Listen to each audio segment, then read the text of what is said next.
Hello,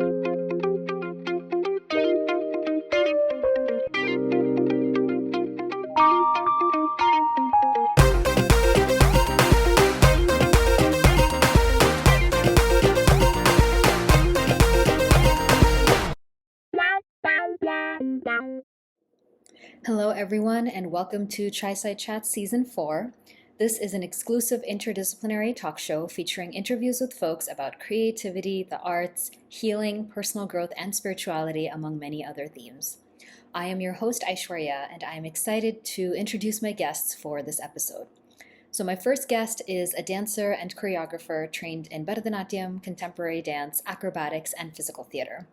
She is the artistic director of her own dance company based in the UK, where she offers workshops, mentoring, professional training, and lectures at universities in the UK, in addition to performance and choreography work. My second guest is also trained in Bharatanatyam, along with Raqs Sharki, or belly dance, hip-hop, and various African idioms of dance, and she frequently fuses them together in her hybrid choreography.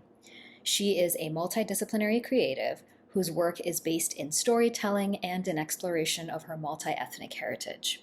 I'm really looking forward to talking with both of them about how they approach their craft and their creative process as interdisciplinary artists. Please welcome Kamala Devam and Asha Rowland. Hi, ladies. Welcome to Tri-Side Chats. Thank you both so much for being here. So I wanted to begin our conversation today by talking about Bharatanatyam, since that's one of the commonalities among all of us here. So I'd love to hear how each of you got introduced to Bharatanatyam and the world of Indian classical dance, and how you would describe your relationship with the art form now. So whoever wants to take that question first, go for it. I'll go first. First, thank you so much, Aishwarya, for having us on the show, and it's really nice to meet you, Asha.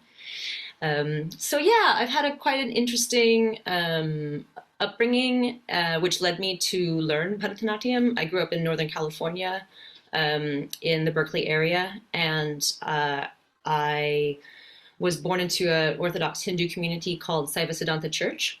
The head of that community was Shivaya Subramanya Swami, who's a white converted devotee of a Sri Lankan guru, Sri Yoga Swami, of the Shaivan tradition in Jaffna, Sri Lanka. So we belonged to his sort of worldwide temple community, and most of the families were white converted families who either converted from Christianity, like my parents, into Hinduism, and then through yoga, first got introduced to Hindu philosophy through yoga in the Marin area in Northern California. And then over 10 years, learned about Hinduism, started to worship Hindu gods.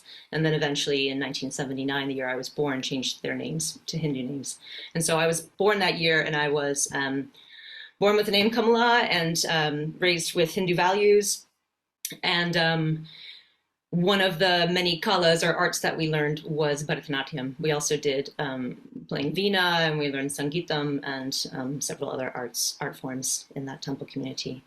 So very graciously, I think California Arts Council at that time gave the Kuniramans, KP and Catherine Kuniraman, who originated from Kalakshetra in Chennai, India, a grant to allow people to come in and train for free. So we had a whole bunch of little white Hindu girls and boys from our church community come in and learn. And I left that community in 94 when I was 14. But Bharatanatyam was the thing that stayed.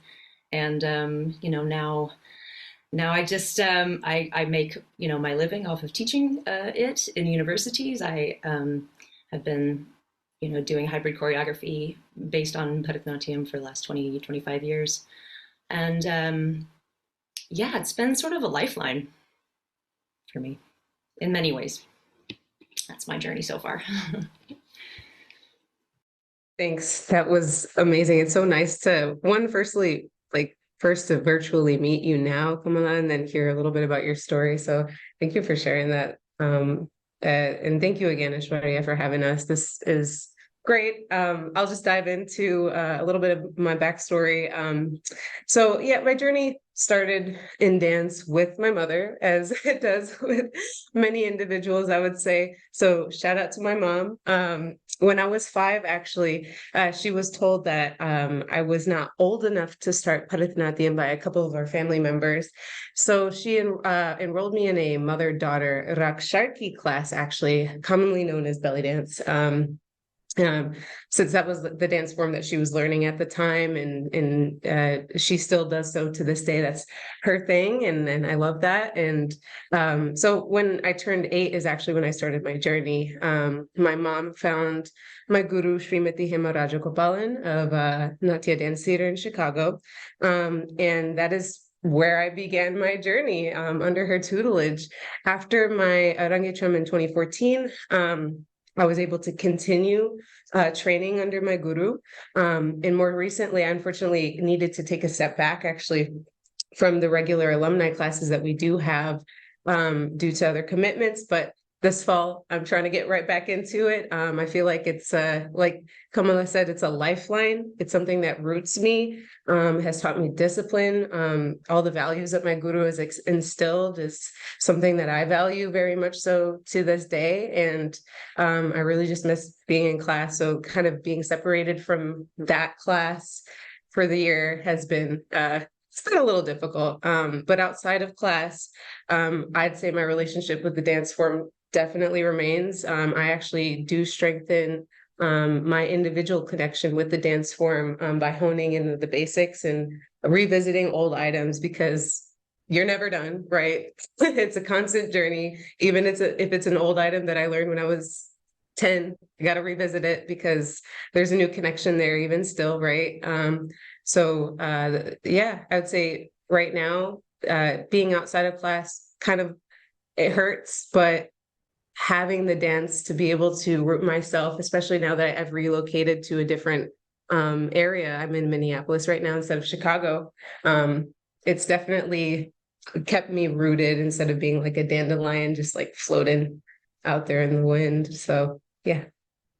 Yeah, wonderful. Thank you both for sharing kind of your, I guess, initiation into the form. And, something you were saying, Asha, kind of got me thinking, because you both are interdisciplinary dancers and artists, right? I think there's one question that I've always wondered about, and I'm kind of always sitting with myself as also an interdisciplinary person, is the extent to which an artist has to be like equally proficient at all the forms that you're bringing in your work. And this idea, what you were saying, Asha, of like going back to old pieces, revisiting it, and kind of finding that new connection, even if it's something you haven't done in like 10 years, for example. Like, I'm curious how both of you kind of navigate this idea of like continuing to work on your craft or continuing to hone your craft in these multiple forms, and also just how that kind of all comes together in your hybrid choreography and in your performance work.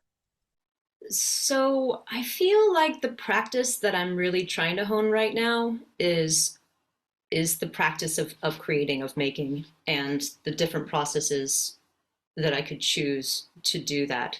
When I mentor people, that's also part of honing that practice and asking them the questions about, do you want to go this route? Do you want to go that route? What's your ultimate goal here? What forms are you going to use to say that goal? What are the words that you can say in that language that will help you express that? Does that need a hybrid language in order to express it fully?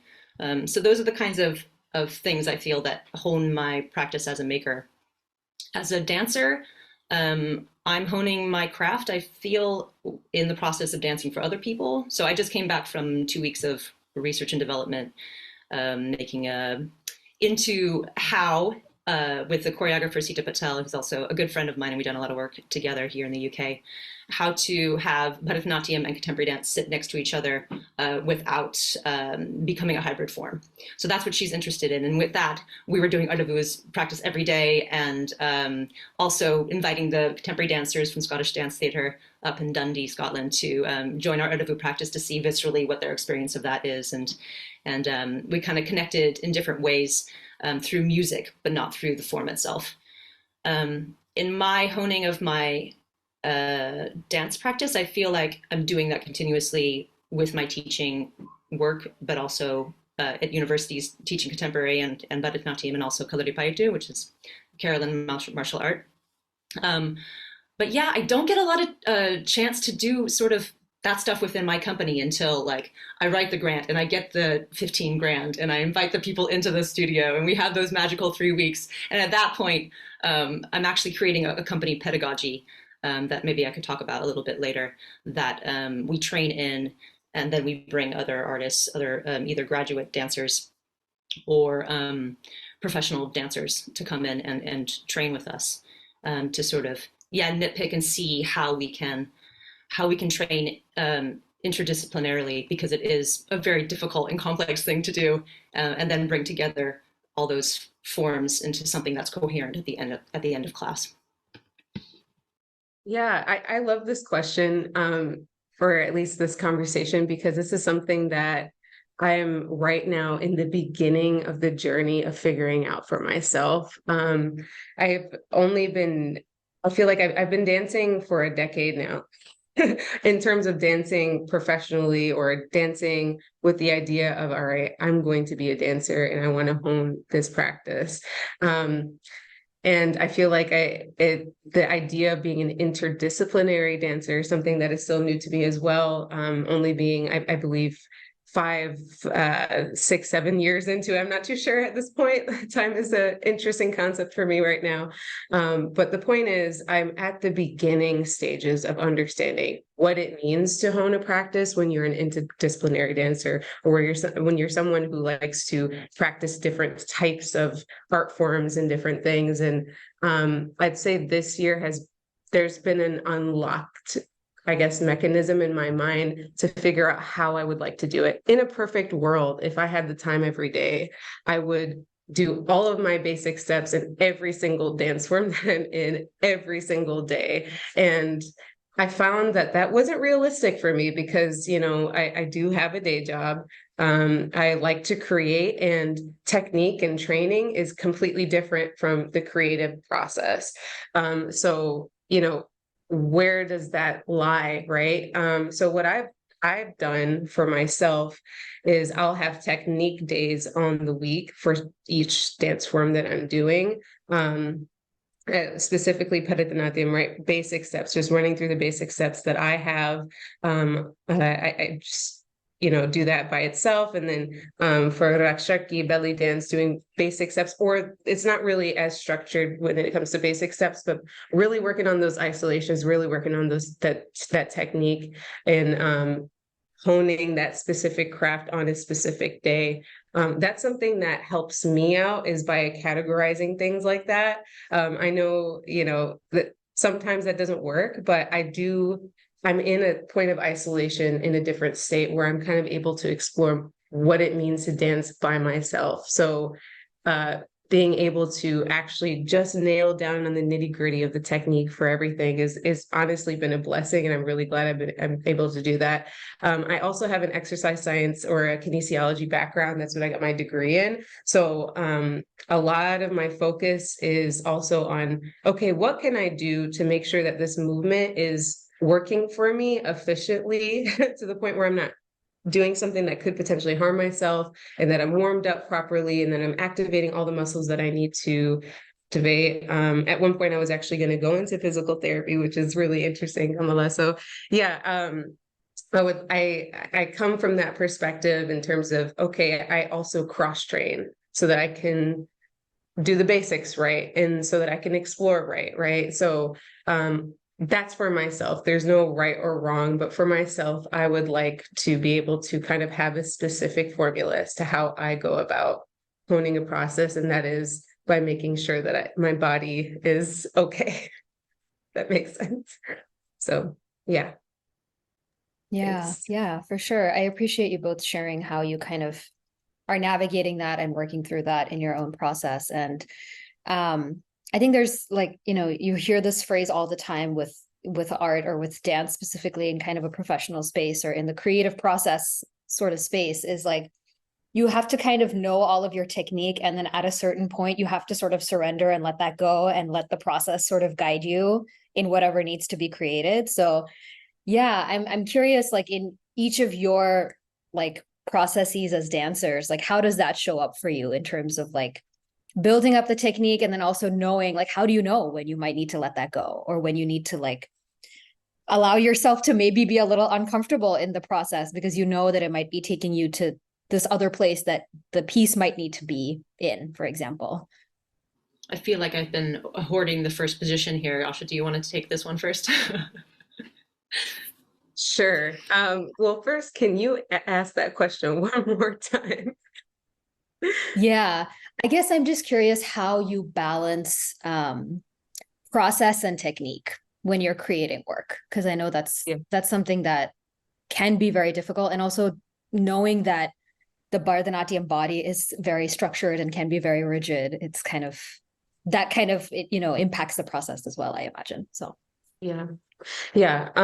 So for myself, I actually tend to get really lost. Lately, I've gotten really lost in the process, which is very interesting. So that's why, that idea of honing technique, that last question is so important to me because I'm trying to find this balance.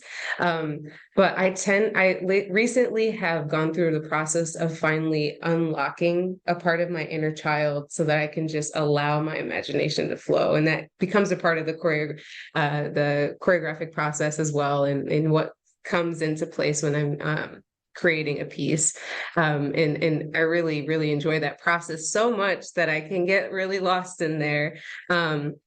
So for me, it's important to allow, for me, the process actually has a lot to do with improvisation and what comes natural for me. So a lot of the times I just allow myself to kind of be in this ether world, if that makes sense, and move within a space that is coming natural without coming with preconceived ideas of what I need to do for technique. I record that because I am a stickler for technique, that's for sure. But I record that, and then after that, I will dissect it and see. All right, this movement here, maybe I can sit Narumandi more. Obviously, right? This technique or this work right here, maybe my arm could, extend a little further, right? So I guess it really depends, because I feel like when it comes to the idea of technique, what I get confused sometimes, what is good technique? Because, if you're conveying a message, I just feel like sometimes if you get too lost in the technique, at least for myself, if I get too lost in the technique, I actually lose what I'm trying to create, because it's not conveying what I actually would like it to do, especially when it comes to interdisciplinary work or hybrid movement, right? Sometimes technique has to fall in order for me to add a hybrid element to it, if that makes sense. And so it's making those conscious decisions that is really really important for me, and that part takes a lot of time. So Asha, I would just love for you to come into our class trainings, because like you have such a fascinating perspective as someone who knows the body and also knows the body as a hybrid artist. That's fascinating. So next time we'll just fly you over. Just get you in the studio. Yeah, so technique versus creative freedom.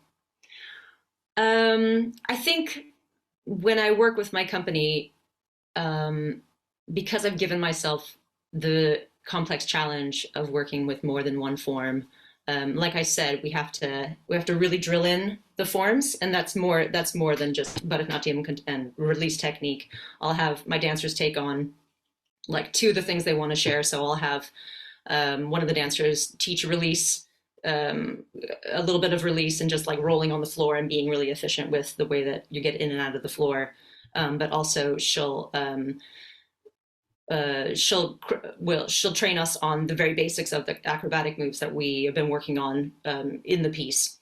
And so it's kind of a going forward to go backward to create a pedagogy in order to be able to use that training that we did for 2 hours at the beginning of the day in order to make to do the research that we need to later on. So I'll like have them train in the basics of Kadari Payatu, which I train them in. We'll do a bit of some ardavus, maybe like a few touch and a few basic, very, very basic not that will show the contemporary dancers. And then we'll do everything together. What was the other one? Capoeira. And so this was just the last like R&D that I did in 2020 before I had my child and COVID hit and changed the world. And so we'll train in all those styles. We'll take the 2 hours. We'll do that for 2 days. And then in the afternoon, we'll create several different phrases individually. I'll give them a task based on the theme of the piece. And this last piece was called Centrica. And it was based on rules of the Fibonacci sequence, which makes the golden ratio. Which a lot of life and art and science is reflected by. Lots of things grow from the center out using the Fibonacci sequence, which is just a mathematical sequence that naturally occurs in nature.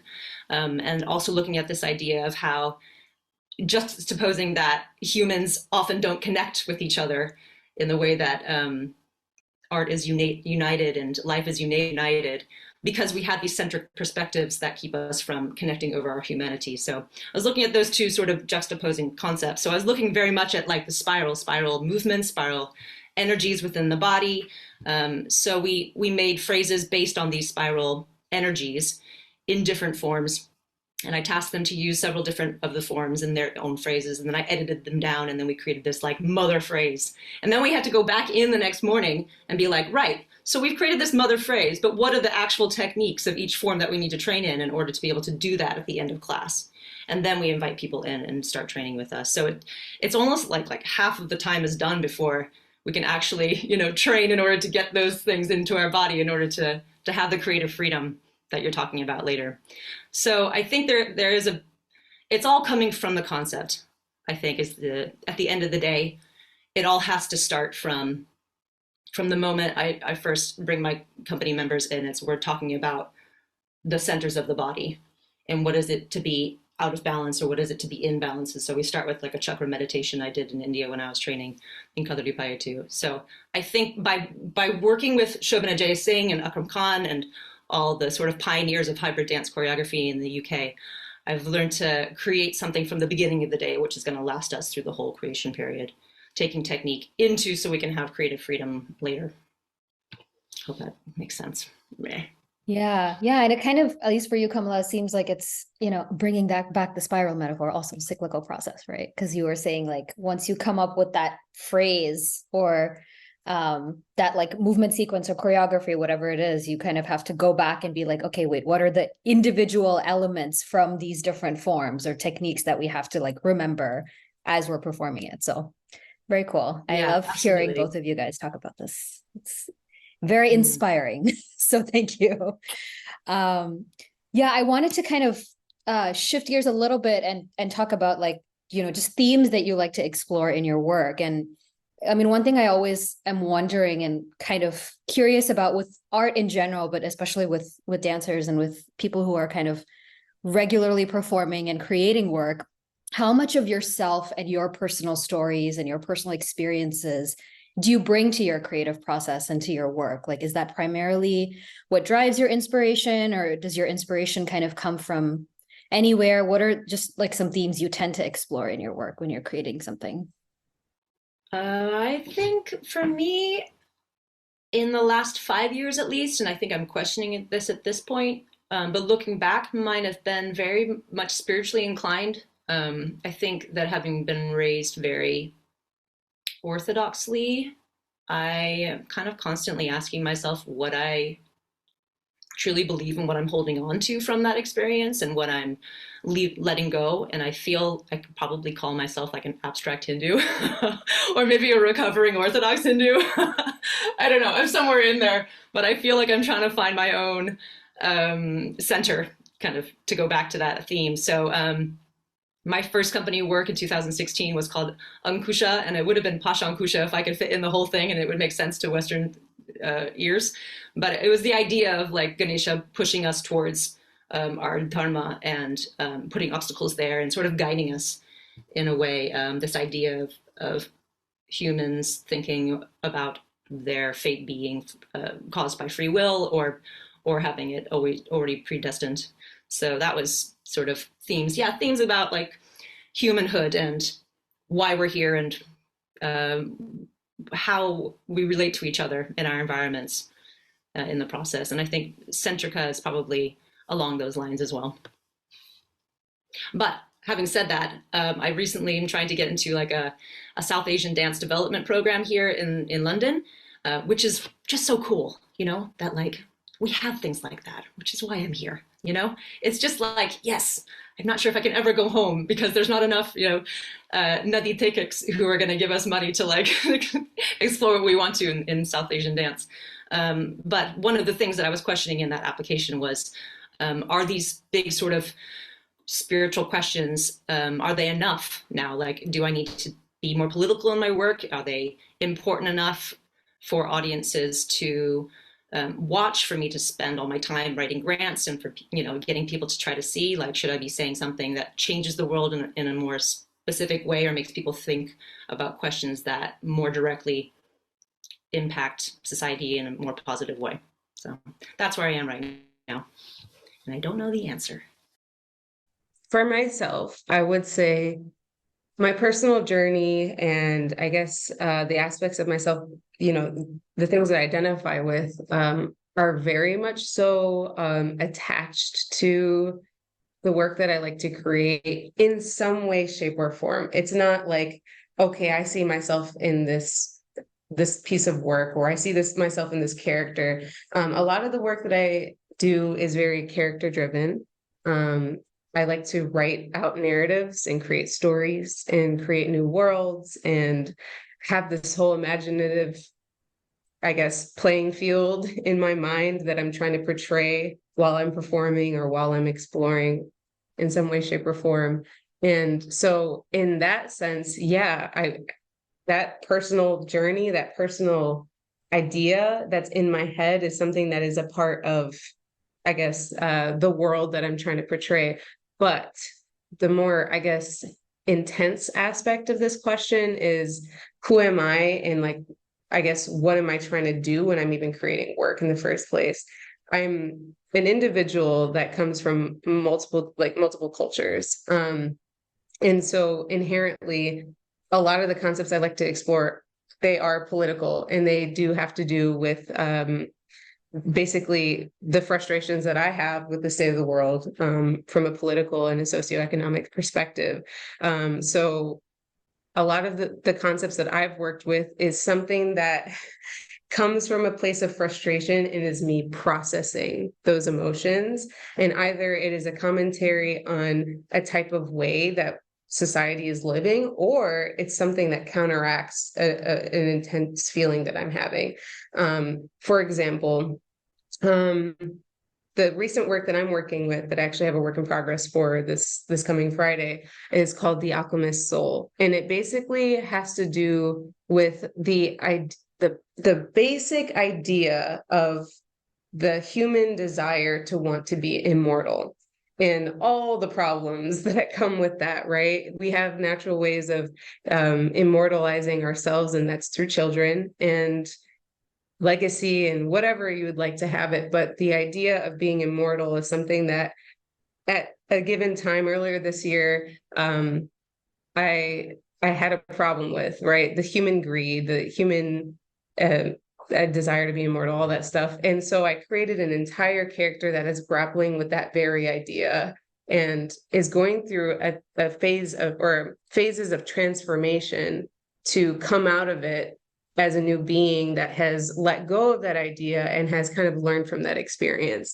And for me, that transformation, and kind of working with themes of transformation is something that I really like to grasp onto, because not only is it something that I personally believe in, growth mindset, all that stuff, but it's something that I really hope that society kind of grabs onto as well, in different aspects. And it's not pointing fingers or anything, but sometimes it's like, I just really wish that this message would be taken. So the hope is for audiences to be able to understand what I'm trying to say, but at the same time, there's that entertainment element and there's that bridge that I would like to kind of make between myself and the audience of, these are this is where I'm coming from. This is I guess the background that I have. Here are all the cultural dances or the cultural movements and aspects and traditions and I guess philosophies that I come from. Can you see this too? Can you accept this too?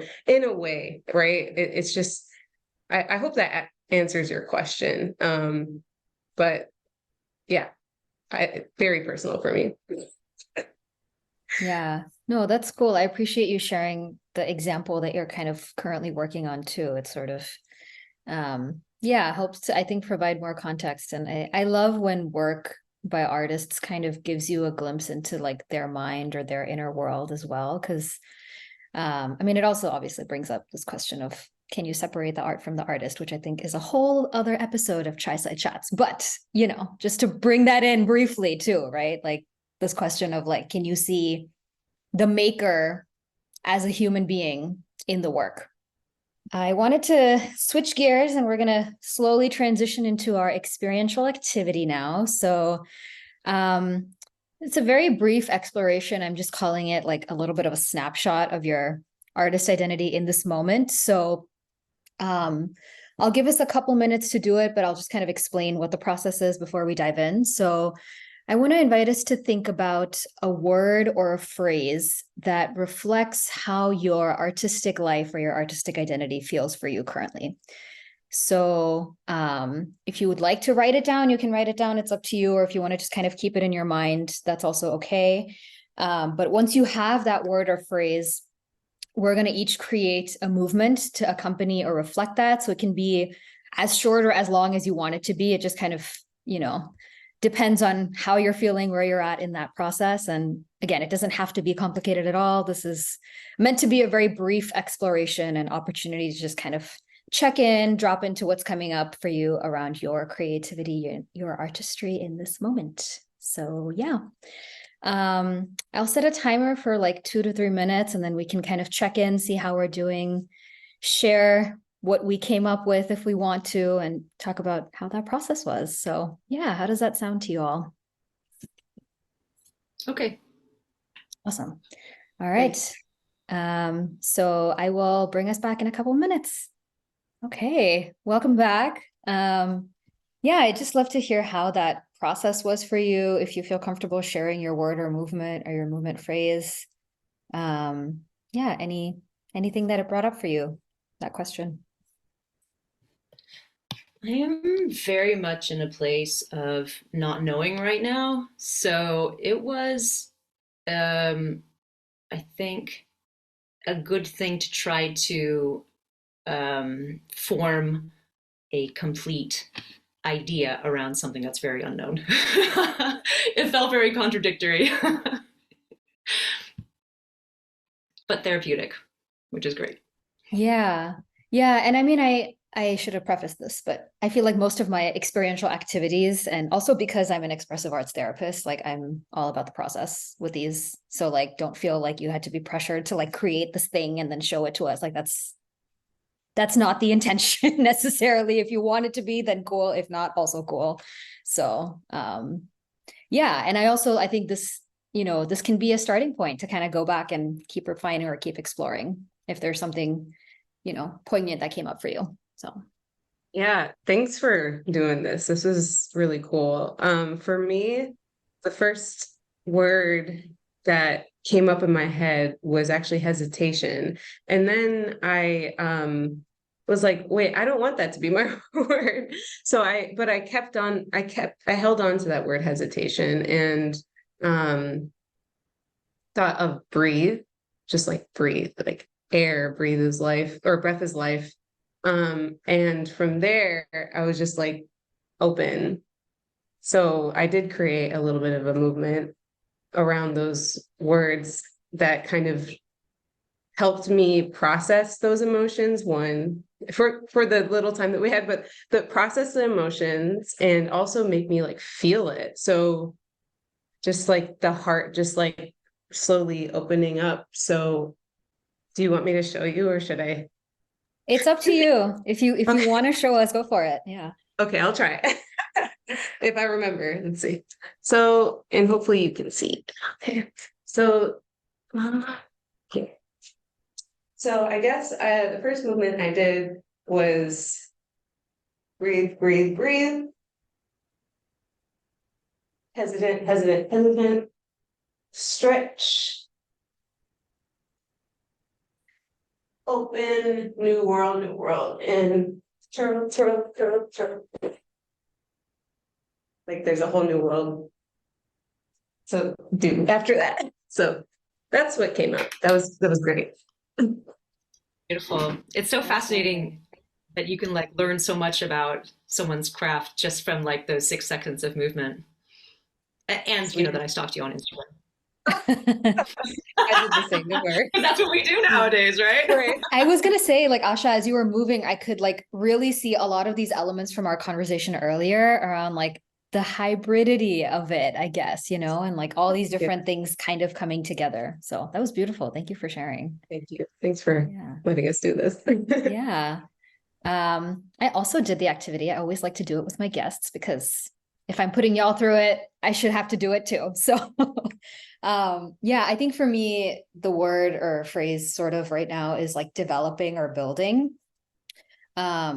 And yeah, I think a lot of my movement was just kind of like, creating something, like bringing all these things together, as I'm working on my own sort of different creative projects and, bringing all these different ideas I have together and figuring out how to integrate it. So, yeah, that's just a little bit of a gist of what I was doing in our 2 minutes together too. So, yeah, hopefully this was helpful. If not, also fine.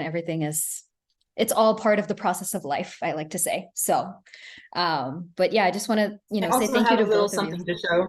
Yeah, go for it. Yes. Let's see. So my word was ephemeral, or like feeling at the precipice of something, but I think we'll go with ephemeral.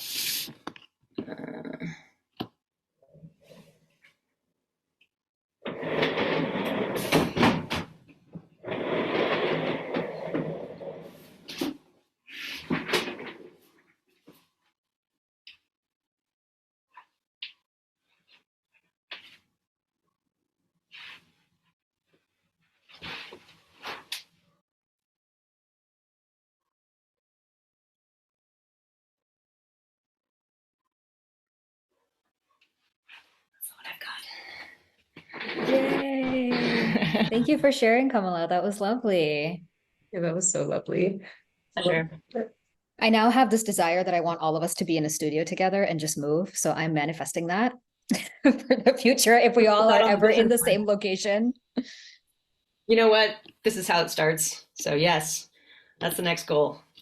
Gotta make it happen. Yeah, absolutely. Part 2, Chai Side Chats Part 2 will be an in-person studio session. Lived experience. Yeah. Awesome. Well, thank you both so much for being on this episode. I've had an amazing time chatting with you about all of these different things related to your work and creative process as dancers and as artists. And yeah, may this be the first of hopefully many more, connections and explorations and reflections on the things that we do as interdisciplinary artists. So yeah, thank you so much for being here. Thanks for having us. Thank you. Hello, everyone. I hope you enjoyed this episode of Chai Side Chats with Kamala and Asha, as well as our experiential activity at the end. If you like this episode, share it with other folks. Do subscribe to the Creativity Awakening YouTube channel and follow our pages on social media linked in the description below. In addition to these video interview episodes on YouTube, we also have audio-only solo episodes of Chai Side Chats, which are available to listen to on Podbean, Spotify, and Apple Podcasts, so you can find the link for that in the description as well. Stay tuned, the next episode of Chai Side Chats is coming soon.